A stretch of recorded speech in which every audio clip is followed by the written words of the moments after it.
నమస్తే. ఇన్నాళ్ళు నన్ను సపోర్ట్ చేస్తూ, ఎంకరేజ్ చేస్తూ మీ ప్రేమని నాకు అందిస్తున్న ప్రతి ఒక్కరికి కృతజ్ఞతలు. అలాగే ఈ వీడియో కూడా ఖచ్చితంగా మీకు ఉపయోగపడుతుంది. లైక్, షేర్ అండ్ సబ్స్క్రైబ్ చేసి మీ సపోర్ట్‌ని నాకు అందించండి. అలాగే ఈ వీడియో పట్ల మీకున్న అభిప్రాయాన్ని కామెంట్ సెక్షన్‌లో కామెంట్ చేసి తెలియజేయండి. ఇప్పుడు వీడియోని చూద్దాం. నమస్తే. Welcome to our channel. నేను కుప్పా పద్మిని. ప్రస్తుతం మనతో పాటు ప్రముఖ ఆధ్యాత్మికవేత్త, ఆస్ట్రోన్యూమరాలజిస్ట్, ఎనర్జీ వాస్తు స్పెషలిస్ట్, శ్రీ విద్య ఉపాసకులు శ్రీమతి జయప్రద గారు మనతో పాటు ఉన్నారు. మాట్లాడదాం. జయప్రద గారు నమస్కారం అండి. నమస్తే అమ్మ, శ్రీమాత్రే నమః. నక్షత్రాల గురించి చెప్తూ ఉన్నారు. శతభిష నక్షత్ర జాతకులు ఎలా ఉంటారండి? తప్పకుండా. శతభిష నక్షత్రం అని అంటే అది పవర్ఫుల్ నక్షత్రం.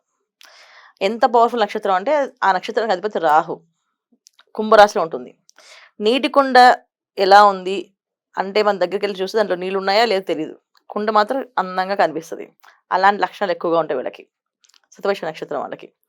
మెయిన్ అబ్బాయిలు, అమ్మాయిలు. అమ్మాయిలు ఎక్కువ పని ప్లానింగ్ ప్రకారంగా చేసుకుంటారు. కానీ వీళ్ళకి ఎంత ప్లాన్ చేసినా వీళ్ళకి పని మాత్రం పడుతుంది. వస్తూనే ఉంటాయి పనులు, ఆగకుండా ఉండవు శతభిష నక్షత్రానికి. రెండోది, ఈ శతభిష నక్షత్రం వల్ల ఎక్కువ మాయ. ఏ విషయమైనా అదే అక్కడ ఏదో జరిగిపోతుంది, అక్కడ ఏదో అవుతుంది, బాగుంటుంది, చేద్దాము, చేసుకుందాం అని చెప్పి ఎక్కువ దాని మీద అనాలిసిస్ చేస్తారు. అదొక ఇబ్బంది వీళ్ళకి. అదే మైనస్, అదే ప్లస్ వీళ్ళకి. ఆ మాయకు గురి వెళ్ళిన వాళ్ళు హ్యాపీగానే ఉంటారు. కొంతమంది మాయలో పడి ఇబ్బంది పడతారు. అది డిపెండ్స్ మన జాతకం, వాళ్ళ లగ్నం ప్రకారం. శతభిష నక్షత్రంలో పుట్టిన ఆడపిల్లలను మగపిల్లలకి ఏంటంటే ఎడ్యుకేషన్ అనేది నార్మల్గా సాగుతుంది, హెవీగా సాగదు.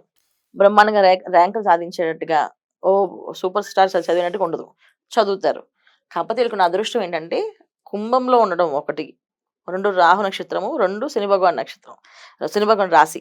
ఈ రెండు కాంబినేషన్ వల్ల ఏంటంటే గవర్నమెంట్ ఉద్యోగాలు ఎక్కువ వస్తాయి. ఫాస్ట్గా గవర్నమెంట్ జాబ్ సంపాదించే వాళ్ళు వీళ్ళే. ఏం చదవకపోయినా సాధించేసి ఉద్యోగాలు సాధించేసుకోవడం, సింపుల్గా జాబ్లో సెటిల్ అయిపోవడం అనేది ఈ నక్షత్రం వాళ్ళు మెయిన్. ఇందులో ఆడపిల్లలకి మగపిల్లలకి ఉన్న విషయాలు ఏంటంటే అబ్బాయిలు వైఫ్కి మొత్తం అప్ చెప్తారు. నువ్వేం చేస్తావు చేసుకో, ఏం పర్లేదు, నాకు నా శాలరీ తెచ్చిస్తా, నా ఖర్చులు తీసుకుని మీ డబ్బులు ఇస్తారు. అమ్మాయిల విషయం వచ్చినప్పటికీ అలా ఉండదు. వీళ్ళ శాలరీ, వాళ్ళ శాలరీ అన్నీ వీళ్ళే ఖర్చు పెట్టాలి, వీళ్ళే చేసుకోవాలి. వీళ్ళకి పని ఎక్కువ ఉంటుంది. ఎంత చేసినా వీళ్ళకి మంచి పేరు రాదు. వాళ్ళు ఎంత మంచిగా చేయనివ్వండి, వాళ్ళ దాంట్లో ఎక్కడ తప్పు ఉండదు, మిస్టేక్సే ఉండవు. ఎందుకంటే ఈ శతభిష నక్షత్రం రాహు నక్షత్రం అయినప్పటికీ కూడా దాన్ని 4వ నెంబర్ సంఖ్య కింద కోలుస్తాం.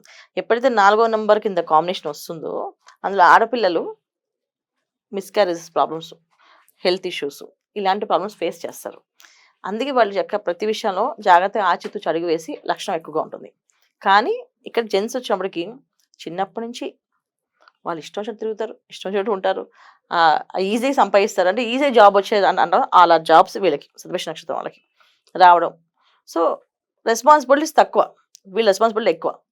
ఎప్పుడైతే రెస్పాన్సిబిలిటీ ఎక్కువ తీసుకుంటారో స్ట్రెస్ ఎక్కువ, ఆరోగ్య సమస్యలు వస్తాయి. ఇది మెయిన్ ప్రాబ్లం ఈ శతభిష నక్షత్రానికి.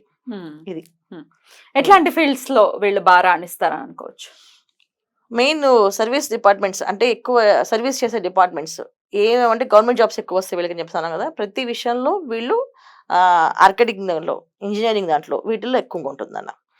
ఇంకొకటి ఏంటంటే దీంట్లో మెయిన్ అంటే వాయిస్ కూడా బాగుంటుంది శతభిష నక్షత్రం వాళ్ళకి. వీళ్ళకి కూడా మళ్ళీ వాయిస్ వస్తుంది, వాయిస్ బాగుంటుంది. సో డబ్బింగ్లో కూడా బాగుంటారు వీళ్ళు. తర్వాత రైటర్స్, వాళ్ళ భావాలన్నీ రాస్తారు చక్కగా.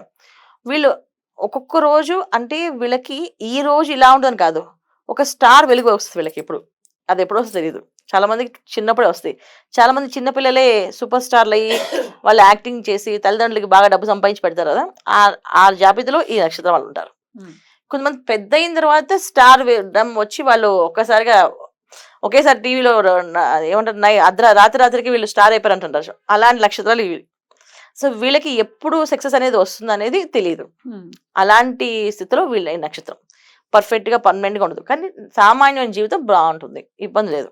ఇప్పుడు ధనిష్ట నక్షత్రం లాగా స్పీడ్గా వెళ్ళరు, స్లోగా ఉండరు. శతభిష నక్షత్రం అనేప్పటికీ ఏమవుతుందంటే అది కుండతో సమానంగా పోలుస్తాం. కుండ నీళ్ళున్నా లేకపోయినా అది అలానే ఉంటుంది, కుండలాగే. అది ఆకారం మారదు, వీళ్ళ లక్షణాలు మారవు. ఇవి వీళ్ళ లక్షణాలు. రైట్. ఆరోగ్యం ఎలా ఉంటుంది వీళ్ళకి? ఆరోగ్య సమస్య ఉంటుంది, ఖచ్చితంగా ఆరోగ్య సమస్య ఉంటుంది. ఎందుకు అంటే శతభిష నక్షత్రంలో మనకి మెయిన్ ప్రాబ్లమే ఆరోగ్యం. స్ట్రెస్ ఎక్కువ తీసుకుంటారు లేడీస్, దానివల్ల ఆరోగ్య సమస్యలు వస్తాయి వాళ్ళకి. కొంతమంది చాలా ఊబకాయం పెరిగిపోయి లావ్ అయిపోతారు, కొంతమంది చాలా సన్నగా అవుతారు. థైరాయిడ్ సంబంధించిన ప్రాబ్లమ్స్ ఎక్కువగా వస్తాయి వీళ్ళకి. జెంట్స్కి అయితే ఈ కాళ్ళు మోకాళ్ళ దగ్గర నుంచి కాళ్ళ దగ్గర నుంచి నడుము దగ్గర నుంచి లాగేస్తుంది వెయిన్స్ బాగా. Hmm. ఆ పెయిన్ ఎక్కువగా ఉంటుంది వాళ్ళకి. ఎంత పని చేసినా ఆ కాళ్ళు మధ్య నొక్కితే అమ్మయ్య పడుకోవాలనిపిస్తుంది, ఇప్పుడు కాస్త నొక్కితే బాగుంది అనిపిస్తుంది అనే ఫీలింగ్ ఉంటుంది. ఏదో పని చేసాం అనే ఫీలింగ్, బాడీకి ఎప్పుడు అలసిపోయినట్టు ఉంటుంది శరీరం. సో మొత్తం టాబ్లెట్స్ ఏమైనా వాడితే వీళ్ళకి రియాక్షన్స్ వస్తాయి. చాలా మందికి మెడిసిన్స్ వాడితే రియాక్షన్స్ వస్తాయి, వింటూ ఉంటాం కదా మనం. వీళ్ళకి ఎక్కువ అది. వీళ్ళకి టాబ్లెట్స్ అవి వాడితే రియాక్షన్స్ ఎక్కువ వస్తాయి. వీళ్ళు వెజిటేరియన్స్ అయితే ప్రాబ్లం లేదు, నాన్ వెజిటేరియన్స్ అయితే మాత్రం చాలా ప్రాబ్లం. స్కిన్ ర్యాషెస్ ప్రాబ్లమ్స్ కూడా ఈ రాశి వాళ్ళకి, ఈ నక్షత్రం వాళ్ళకి ఉంది. స్కిన్ ఎలర్జీస్, స్కిన్ ర్యాషెస్, వంకాయ పడదు అని చెప్పి, చికెన్ పడదు, ఎగ్ పడదు వీళ్ళకి, ఇలాంటి ప్రాబ్లమ్స్ ఉన్నాయి వీళ్ళకి. సో చికెన్ తింటే మామూలుగా జనరల్గా ఎవరికి ఏం ప్రాబ్లం రాదు, తినచ్చు అని చెప్తుంటారు. ఎవరికో ఒకరికి ప్రాబ్లమ్స్ వస్తాయని వింటూ ఉంటాం కదా, అది వీళ్ళకి వస్తుంది. అట్లా ఎట్లా అండి, ఇట్లా ఆరోగ్యపరమైన సమస్యలను అధిగమించడం కోసం ఏ ఆరాధన చేసుకోవచ్చు? దుర్గా అమ్మవారి ఆరాధన. ఎప్పుడు ఆరోగ్యం, ధైర్యము అన్నిటికీ కావాలంటే ఆవిడని కొలవాలి. ఆవిడ మించిన శక్తి ఇంక వేరే వాళ్ళకి కొలవలేం. దుర్గా ఆరాధన, దుర్గా అమ్మవారికి పూజ, దుర్గా మంత్రం, దుర్గా కవచం, దుర్గా సప్తశ్లోకి, ఇలాంటివి చాలా ఉన్నాయి అమ్మవారికి సంబంధించి. మన నోటికి ఏది ఈజీగా అనిపిస్తే అది. ఏమీ లేదంటే దుర్గాయ నమః, నేను చదవలేమండి మాకు ఓపిక లేదు అని అంటే దుర్గాయ నమః. వీళ్ళకి పిల్లలు పెద్దవాళ్ళు అయిన తర్వాత వీళ్ళు వదిలేస్తారు నాన్న, అదొక మెయిన్ ప్రాబ్లం. వీళ్ళు ఎంత కష్టపడి పెంచినప్పుడు వీళ్ళు ఎంత ప్రేమగా పెంచుకుంటారో వీళ్ళకి అనుకూలంగా పిల్లలు ఉండరు. వాళ్ళ ప్రకారంగా వీళ్ళు వినాల్సి వస్తుంది. వీళ్ళకి అక్కడ బాధ అనిపిస్తుంది.